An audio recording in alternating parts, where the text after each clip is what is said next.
Hello, and welcome to Real Stories Uncovered. Before we start, make sure to subscribe and hit the notification bell.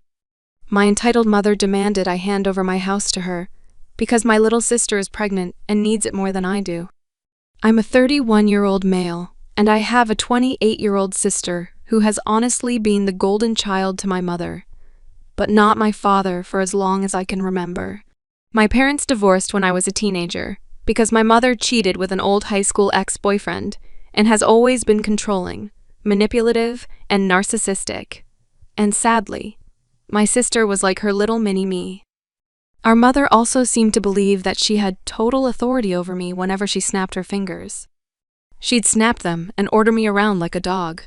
It was demeaning, and my sister always backed her up too. So, no surprise, I went to live with my dad full-time after our parents split up, while my sister stayed with my mom. The two of them were very alike, and both pretty much stopped speaking with my father unless it was about money. Though I'm more like my dad.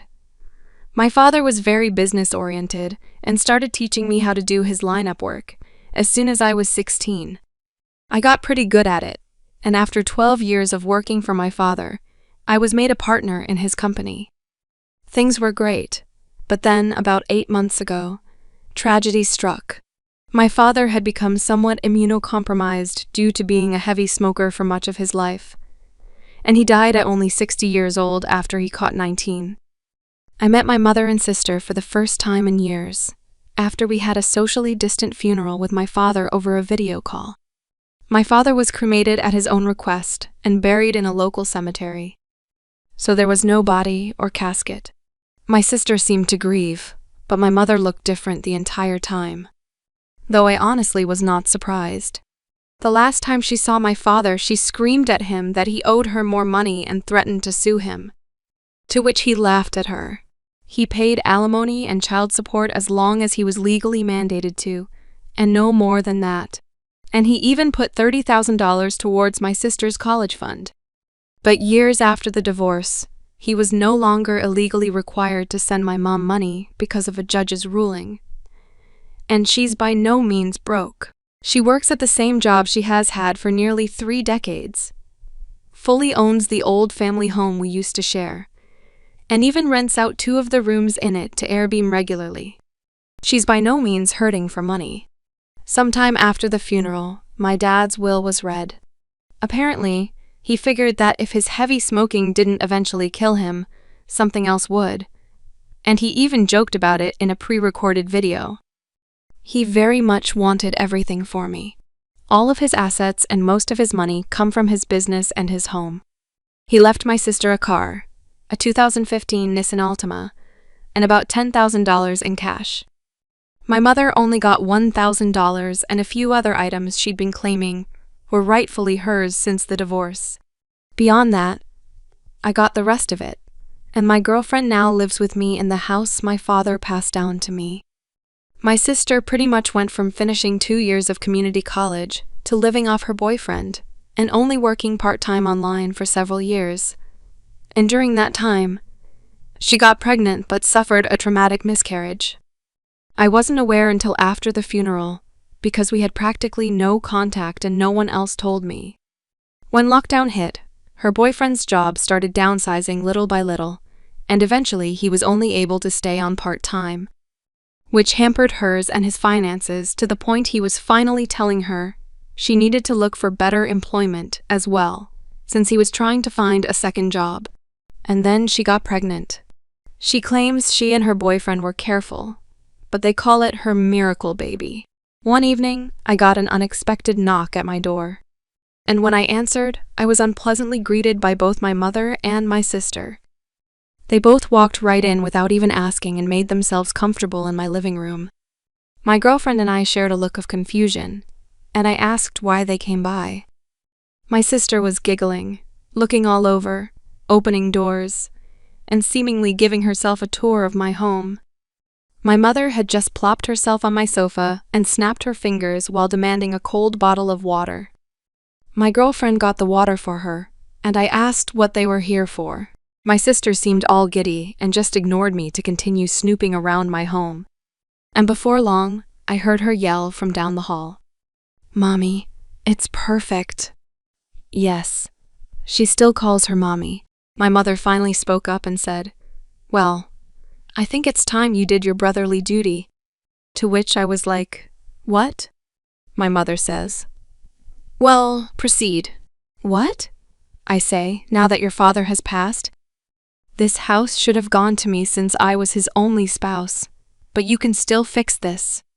You make plenty of money, and you could just buy a new house. Your sister needs this one so much more since she's the one with the baby on the way. But if you're determined on staying, you could just keep to one room and cover all the bills until you decide to move out."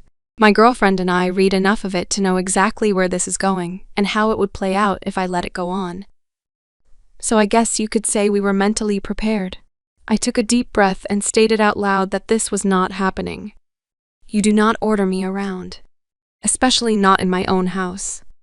And yes, I make plenty of money, but like Dad, I'm going to save it for when I really need it. Not that you care. My mother started snapping her fingers at me like she used to, and started loudly stating, "Stop, I am your mother. You will do as I say because I brought you into this world and I'm the one in charge here. And as far as you're concerned, I am God. That means when I say jump, you say how high. This house is rightfully mine, and your sister will live here. Consider this your formal eviction. But since I'm gracious, I'll give you 2 weeks to back up your bags and transfer the deed to me." In the back of my mind, I'm thinking this can't be real. But then I just grabbed my cell phone and started dialing. My mother quickly stood up and yelled, "What are you doing?" I retorted, "I'm going to do what I should have done as soon as this star is gone. I'm calling the cops to get you out of my house." She started swiping at me and managed to knock my phone out of my hands. Then she proceeded to try and stomp on it. But I was quick enough to snatch it up before she could. "That is it. If you don't leave, I will force you out myself." My mother proceeded to slap me across the face, and I returned the favor twice as hard. Backhanded. So much so that I ended up knocking her back down onto the couch. She ran her hand over her red and smeared makeup face in total shock and then yelled, "How dare you!" I went back to dialing on my phone and said that if she didn't leave, I would have the police come and remove her by force. My sister came barreling in between us, holding her arms out, and said that I should just do the right thing for once in my life and be a good big brother. I snapped and said, "Oh really, I'm a bad sibling. The last time I checked, I was the one who had to work since I was a teenager. I had to do all the chores in the house where you just sat on your buttocks playing video games or talking with your friends all day. And you used to steal my hard-earned money to go out shopping after you spent all of your allowance. You are a complete mooch and a thief. I don't owe you squat. Now, both of you get out of here before I decide to dial this last number." My sister started to cry like a baby and said, "Mommy, please make him stop." My mother then began hugging her and kissing her cheeks while giving me a death glare. Then, she seemed to think she'd gone smart and said, "You know, if you do call the police, I could just tell them that you hit me. And who knows? I could maybe say to everyone that you wanted to do a lot worse to a poor pregnant girl in need. I don't think that would be a very good thing for you." I cut her off with a raised hand and said, "Just stop. If you hadn't noticed, my girlfriend over there has had her phone out recording this entire thing. And that means we have recorded evidence of you assaulting me first and openly stating that you'd lie to the police. I don't think that'd be so good for your reputation at your job or at your little Airbnb. If looks could kill, my mother would have blown me up like a tactical nuke. But she quickly deflated and started dragging my crying sister out by the arm. My sister was somehow acting like a complete toddler and broke loose of our mother's grip to sit down on my porch step and have a tantrum.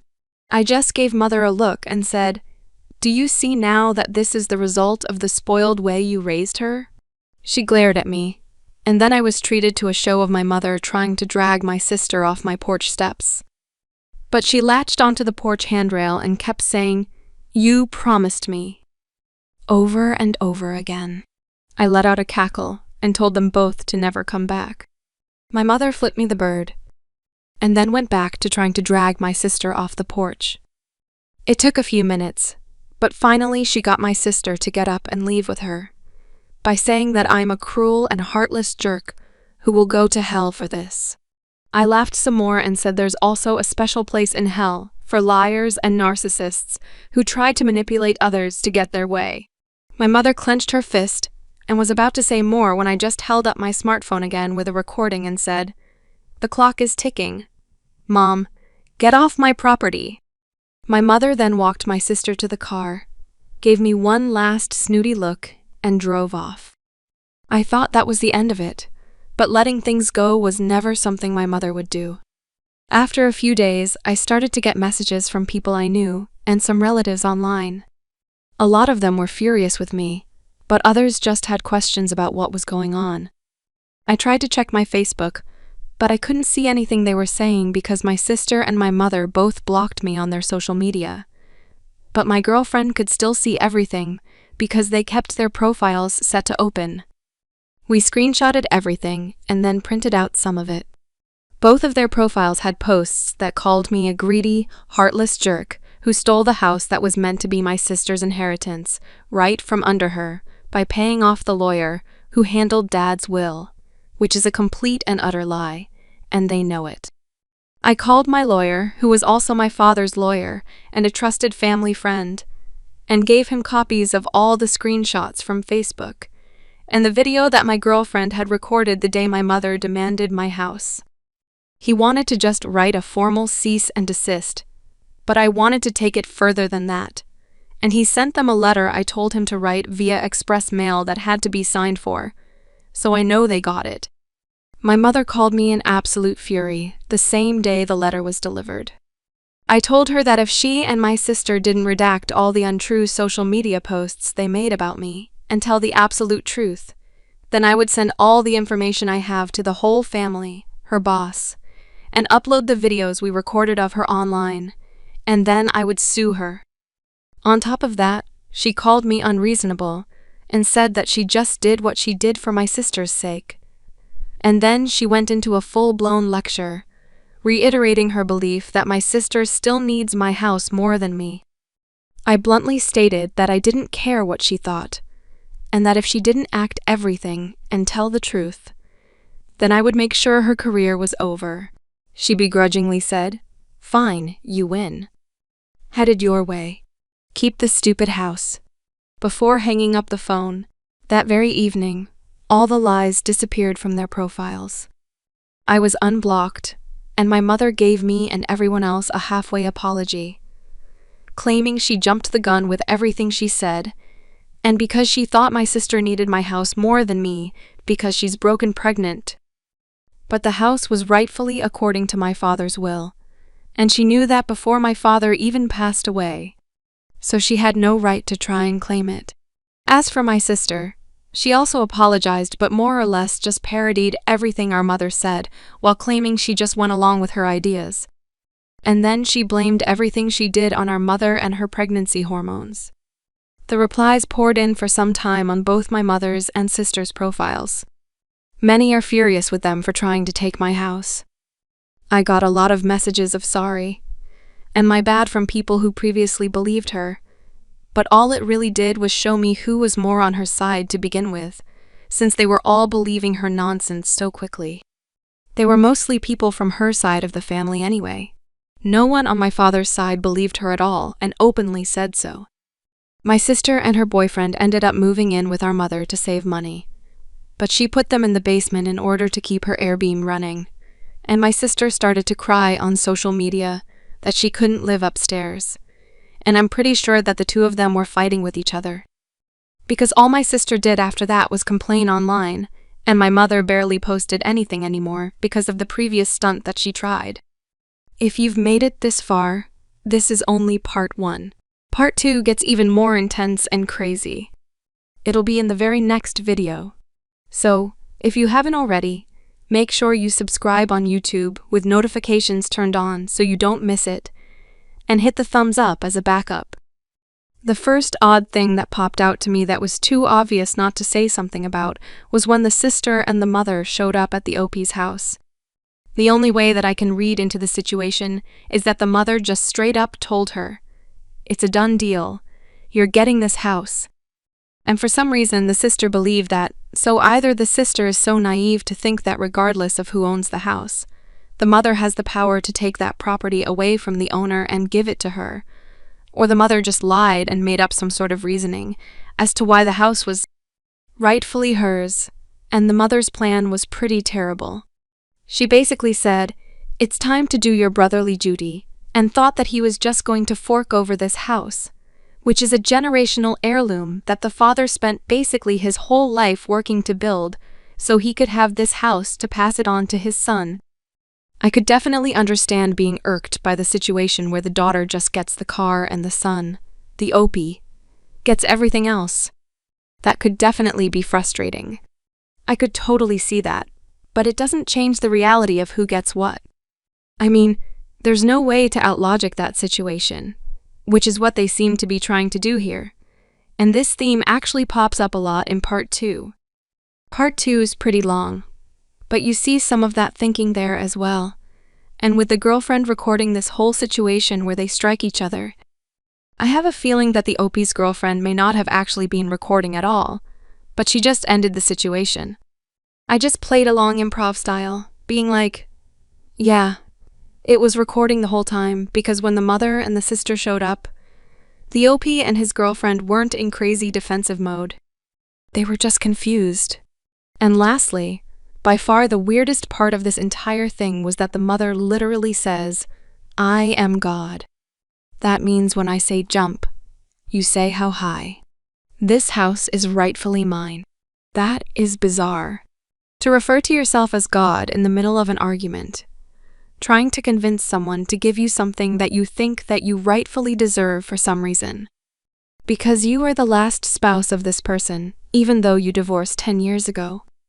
Anyway, this is a big story. Let me know what you would do in this situation. Jerk or not a jerk, and why. Also, don't forget to subscribe to the YouTube channel with notifications turned on. And if you're into podcasts, follow the podcast on all major podcast platforms. Either way, thanks a lot for watching, guys. We'll see you next time.